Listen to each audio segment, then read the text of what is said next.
Now on BBC One, tonight's film in the event series. It looks at the work and world of Somerset artist Anthony Rossiter as he prepares for a summer exhibition.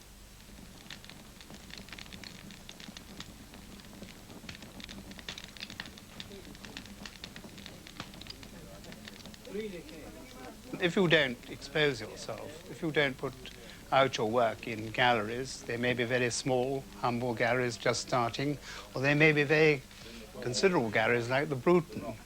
You are very unlikely to be approached and sell your paintings. You mean with James Mossman one? Yeah, I thought that there was overcarrying and then out into the open estuary. The exhibition is still weeks away. At the moment, there's time for an evening at home with friends and family. I do tend to regard him more as a father than an artist, but sort of the artistic talent hasn't in fact sort of gone as far as myself and my brother. But I think in general I do regard him as a father more than an artist, but I'm very proud of him as an artist, of course. Anthony gave me one landscape painting of a drive, a road near where I live, and it's most enchanting, a very exciting painting that looks as if he's sort of gone rather wild on the situation, but I like it myself very much indeed. But if it is true to you, if it's what Yes. you are feeling, Very then much you so. can't be overdoing it, surely. No, because I do want to try and express the reality that I experience, both seeing and feeling, and if it frightens the wits out of people and they don't want to buy it, well, that's their concern. No, because if you want to buy some little quiet, peaceful cottage scene, charming, yes. I mean, I don't think your pictures are charming. The only charming ones of yours, Anthony, I know, are the ones of the nurses, which are absolutely super. I'm deeply in love with all nurses, so I try and charm them in my paintings. You don't need to charm a nurse. I'm in love with every nurse I've ever been. It's a very up and down affair. It's very exciting on the one hand, and on the other hand, with tremendous ups and downs in the family. And it is runs into a great deal of difficulty sometimes to keep on an even keel and to keep everybody happy and stable. On the whole, I wouldn't have missed it for the world, I think, to be married to an artist. Annika's a nurse, a symbol of security for Anthony Rossiter as he ventures forth from his Somerset home. There's a Spanish poet that I admire very much. I can't quite remember his name for the moment, but he wrote two marvelous lines. There is no road, the road is in the taking. And I feel with painting, this is absolutely true. Whatever the weather, you must go out and work. The road is in the taking, otherwise you'll never get anything done. And if it's raining, right, you paint the rain.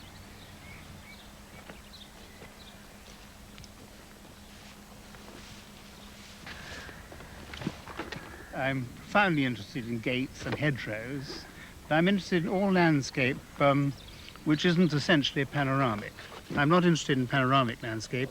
I'm more interested in the detail of landscape and the way man-made objects blend in and oppose with God-made objects, such as trees and fields and hedgerows, and then the gates complement or contrast against them. That I find fascinating. I chose to live deep in the country because of the protection, the fence against the world, and also my deep love of the landscape, which means, I think, more to me than anything.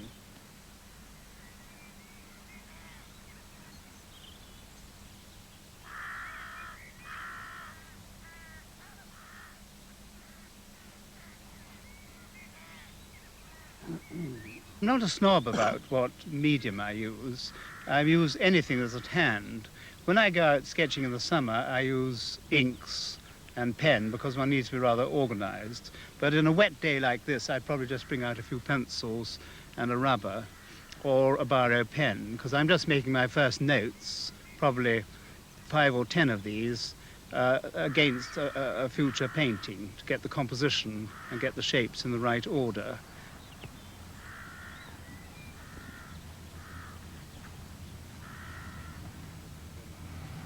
contrast between man-made objects, usually gates are rather elegant, but they don't seem to fit to begin with, and then they suddenly fit into God-made landscape. This has always fascinated me, the contrast between man-made and God-made objects.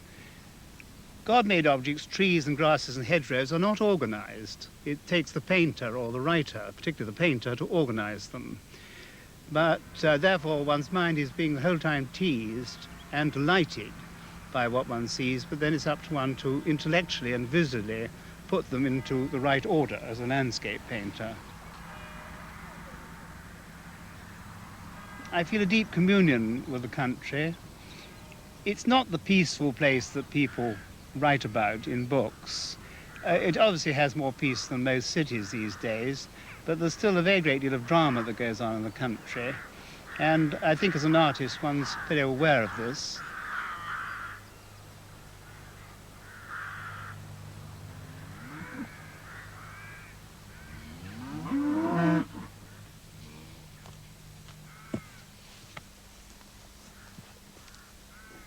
So I use a camera ruthlessly. The important thing about using the camera is to remember that the camera can't think. You must do the thinking. So that if you're taking, say, a particular hedgerow or a gate, it's probably very important to take it from 8 or 10 different angles and then sort them out in the studio, because you're going for the shape and you want to know what it looks like, as a sculptor does, from all round. So usually just one shot is not going to be very useful. I use it rather like a deer stalker. I stalk with my camera, and I may spend all day just taking 2 films. It's not a substitute for drawing, but the important thing about photography is that you can, with a very keen visual eye, obtain the design you want. And I think that Rembrandt and Constable would use the camera ruthlessly if it had been invented in their day.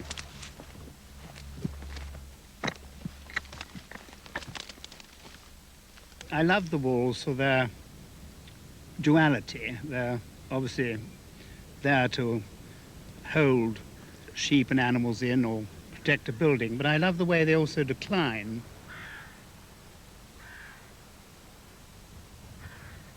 I don't think I'll ever stop to be inspired by the walls and the gates that you find in this part of Somerset.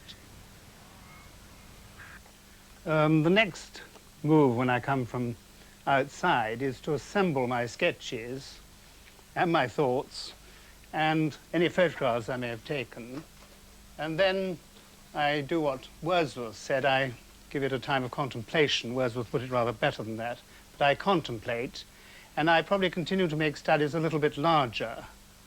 And the one that I'm working on at the moment began 3 months ago.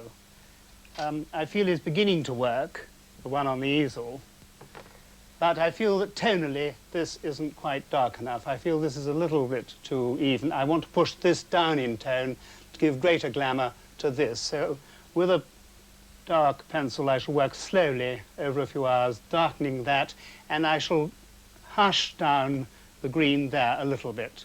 I'm not putting that in the exhibition because I don't feel it's succeeded yet, and I'm not sure that it will work. So I've chosen another one of a hedgerow, very close to that, another part of that hedgerow, which I think has succeeded better. We decided on that one, didn't we? Yes, definitely on that one. I'd better sort of take that one off. Yes. Oops. Anthony's Dutch-born wife, Annika. She's the practical one in the family, and there's an exhibition to be got ready. I rest very heavily on Annika because she instinctively knows which are my better paintings and which are the ones that haven't worked. So I do rely on her a great deal. Isn't it? I always like the lakes. Yes, that's rather a nice sunset. That's a very dramatic one. We'll have that one Yes. in. I like the drama and the light. Where are your drawings? I've got those in a pile over here. These are 3 of the smaller ones. Oh, yes.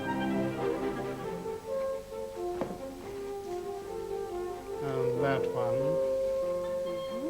Paintings I've tried to select because it isn't a very big exhibition. The room is, I haven't got the whole gallery, I've only got one room. So I've tried to give a cross-section of landscapes, mixed media landscapes, oil landscapes, some of the nursing theme, and a lot of the drawings that led up to them, usually pen drawings.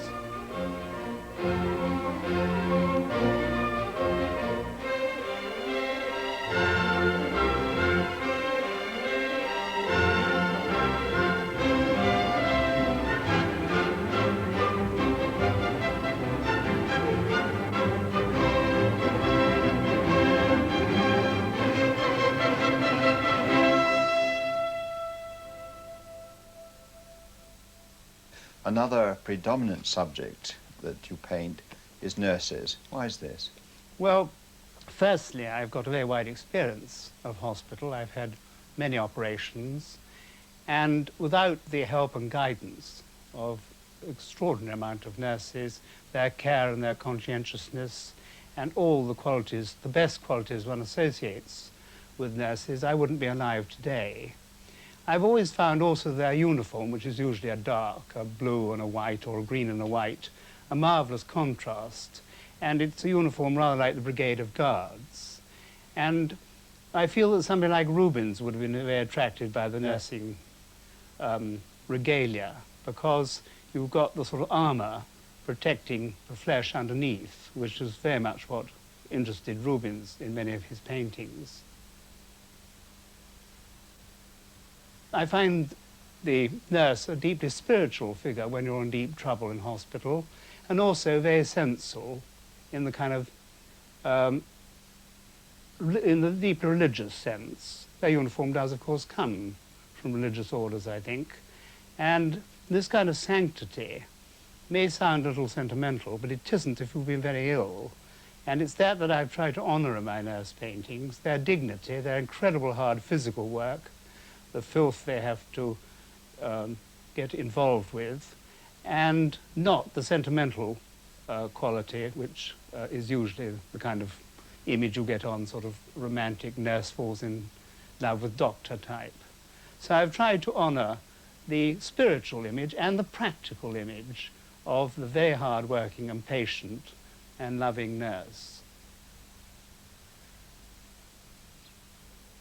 In your nurse paintings, you talked about seeing symbolism of religion. Are you a deeply religious man yourself? Yes, I think I am a very religious person. This is always a very difficult thing to say, because once you've said it, you realize, you know, how uneven one is. But I think intrinsically I am a very religious person. And after many years being brought up as a Protestant, I found myself, after about 25 years, in finding my way into the Roman Catholic Church, which has given me a tremendous wisdom and rekindled my faith.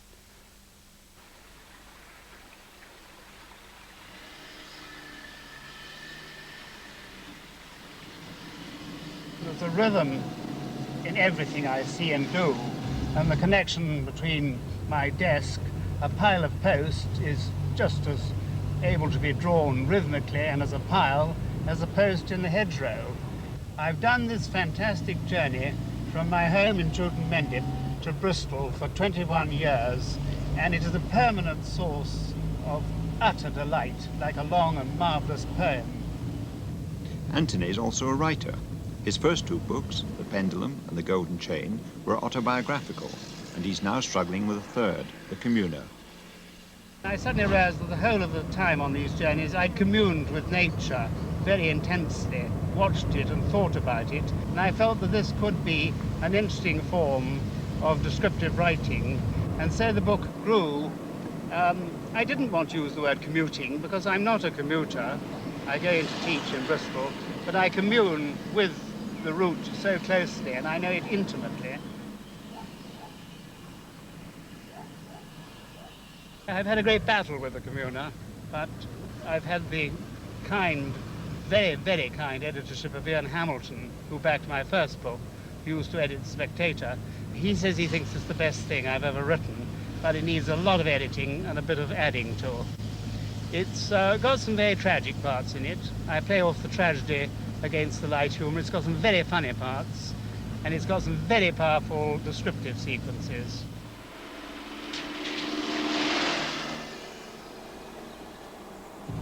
The landscape changes here and becomes flatter. We're heading for the lake. And I'm always reminded of an aphorism that there can be no within without the without, because you couldn't have that lake, which is the within, without the land around it. So I often drive in and meditate on this, commune about these matters of within and without, and look at the lake and see what aspect of it I may take and borrow for a painting or a poem.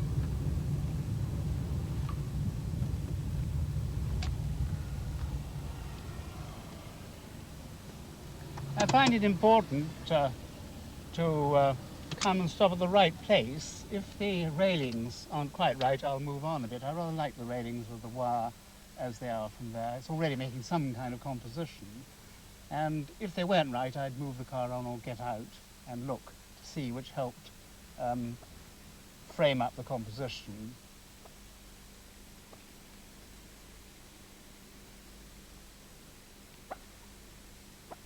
I have painted it many times, and I think really only one painting has come off. I've got a small painting which has come off, but the other ones I couldn't get it right compositionally. It's a very awkward lake to compose in a painting.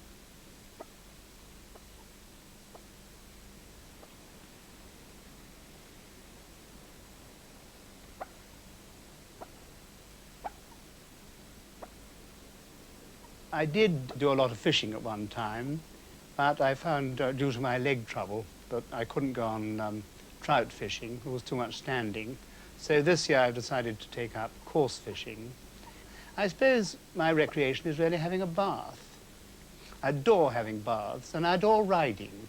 I have a great friend, Robert Hurdle, very distinguished and marvellous painter, and we share an office. And he and I often go riding together. And this is probably my greatest joy, riding with Robert. I think that'll be very interesting. Yes. To see how individual students tackle the same themes around the Abbey. Quite, absolutely. I've got a completely open mind as to Yes. what the students are going to do. They're going to be of all different degrees of skill, and I think they'll work as a group, and yet we can treat them as individuals. Very interesting. Yes. My gosh, it's rich, isn't it? Corn. Yeah. The Orient corn. Absolutely fantastic. I love the ruts in it and the lines in it. Yeah, very much your subject.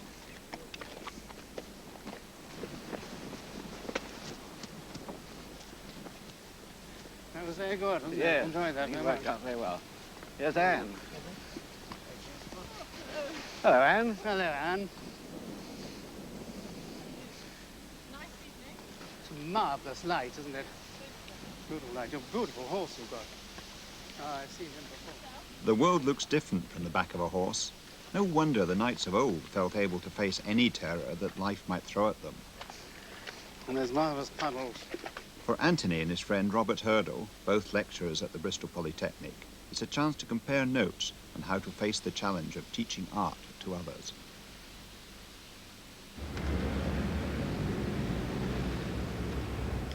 My main income definitely comes from teaching. I've been very lucky in the last 2 or 3 years to sell a lot of paintings. But I enjoy teaching so much that even if I were to make a very big name for myself as a painter, a popular painter, in the sort of category that I fit into, I still would want to teach 1 or 2 days a week, because I get such inspiration from the students. Anthony's class is at the Poly School of Adult Art Studies in Clifton. What I feel is it needs these verticals, horizontals going out there. You know, to get away from this central block, you must have a horizontal. So you want to stress that and get the eye out to here. Can you tell me how you find Anthony as a teacher? Well, I think he has a mysterious quality about him which makes him very interesting and stimulating, I suppose. An element of surprise sometimes. The painter who's telling a story is in very dangerous territory. Even Raphael and the great painters who worked mainly for the Pope at that time, I know they were telling a story which was the Christian story of the birth of our Lord and the Virgin Mary, and they had to do this because they were under orders and it was a Catholic country. But the genius of Raphael doesn't lie in the Christian story. It lies in his geometry and in his triangles and his perfection of design, and then, secondary, his subject matter. Well, when I first knew him, I wasn't very impressed. But I realise now, of course, that it was me and not Anthony. And I've learnt quite a lot from his criticisms, but on the other hand, he can be encouraging. Well, it's a very good Gigi. I like him very much. No, it's going very well. And that's fine. On you go. He's professional, you know, he's an artist and his work sells, and I don't think you could really choose to have a better instruction than a person who's highly successful. Right, I think we'll have a break for whiskey and coffee. A whiskey break, okay?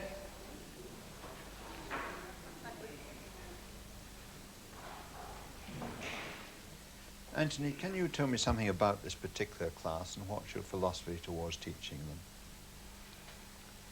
Well, in particular with the composition class, I'm essentially interested in finding out what the students are interested in and then getting them to put the shapes together in the right order.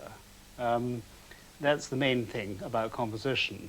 I don't mind what subject, as long as it's treated with seriousness, or very light-hearted way they can treat it.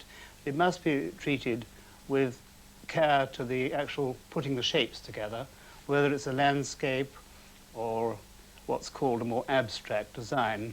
I don't believe in this word abstract, and my Tuesday class know this, because I believe the only thing abstract in life is thought, and therefore prayer. Now, you're both a teacher and an artist. Which is the more important to you? I mean, which do you really feel becomes top in your life? I think teaching, because it's absolutely marvellous to be able to share. I've spent about 50 years of my life involved with art, and it's marvellous to share one's experience with people, many of whom haven't had this privilege, and to see their results. Also, it's much easier. They're doing all the hard work, whereas in my studio, I have to do it all alone. And so I think the teaching is immensely rewarding. And it also, of course, helps one's own work, because many of them are doing paintings which are better than one does oneself, and one goes back and tries to do a painting better than one's students.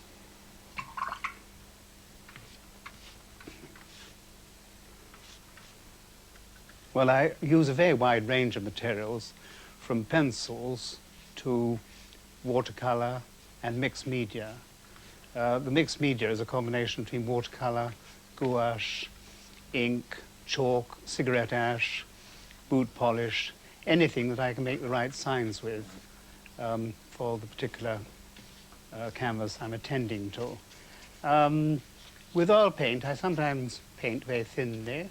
Sometimes I spend a year or two building a painting up so that it has an almost sculptural identity.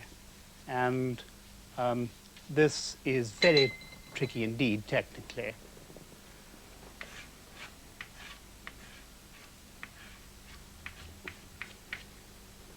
This is the last one, darling. Fine. That's it. 100% of what's going to Bruton was what Annika finally selected.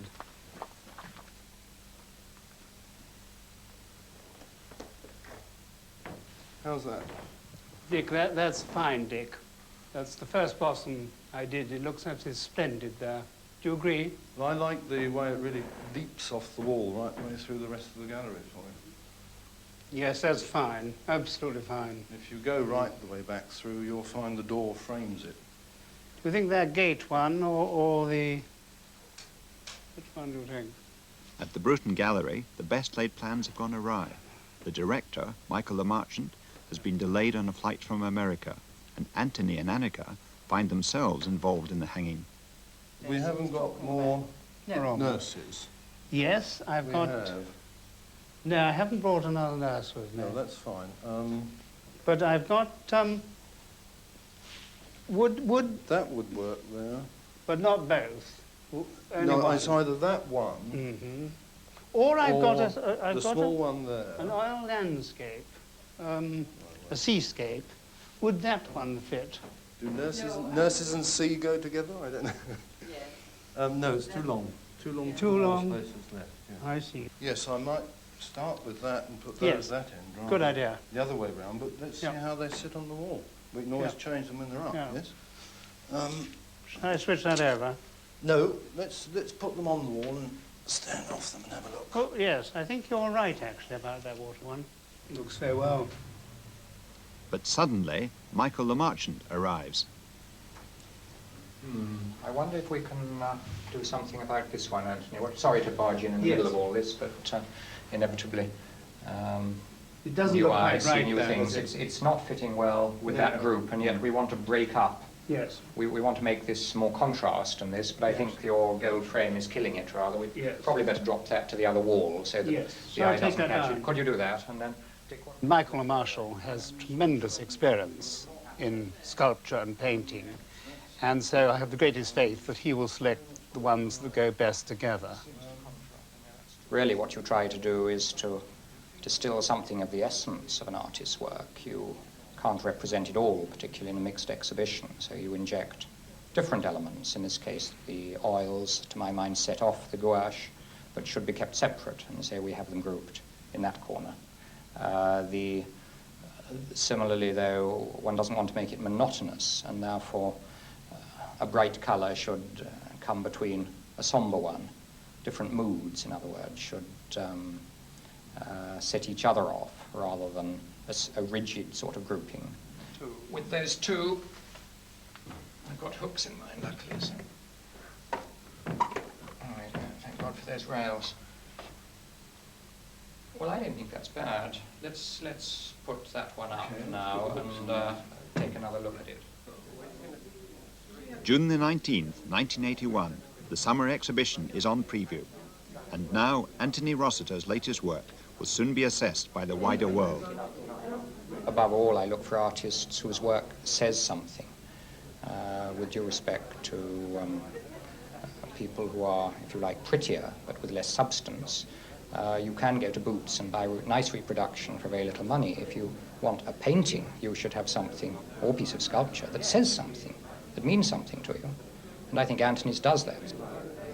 Some people will shy away because it's too strong, but it has got a presence, and I think it comes across very forcefully, so I welcome it here. Nice to see nurses. They say about that. Couldn't do anything without them. It's a very frightening experience showing one's paintings. One's bearing one's soul, and one feels tremendously sick before it. Whereas if you write a book, you can take a bottle of whiskey up to bed and read some of the reviews and get marvelously drunk in bed and not face the public. But at a private view, you are there with your paintings, for better or worse. I think you'd have to be in the right mood to appreciate them. Perhaps if you're feeling a little bit sad, they would jar. But I think one would like to have a look at them a little longer. What I see is a great development, a sort of gain in strength from the last ones we saw, which was about 5 years ago. I like the light he gets. I think that's very good. I could live with them. We find them most stimulating. There's such a life and movement in them, and oddly enough we have one just like that, and he seems very fond of doing the nurses from the back. And I feel there's a sort of atmosphere of indifference and yet power in that nurse. I find them very exciting indeed. He has something to say about what he's looking at, rather than just recording a landscape. There's a lot of movement in them. I love the colouring, and they're haunting. When you've seen them, you remember them for a long time.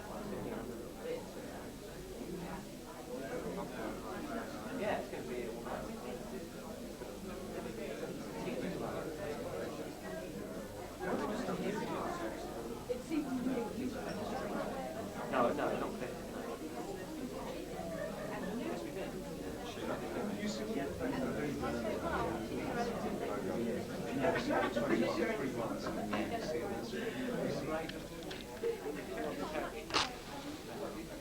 If you don't expose yourself, if you don't put out your work in galleries, you are very unlikely to be approached and sell your paintings.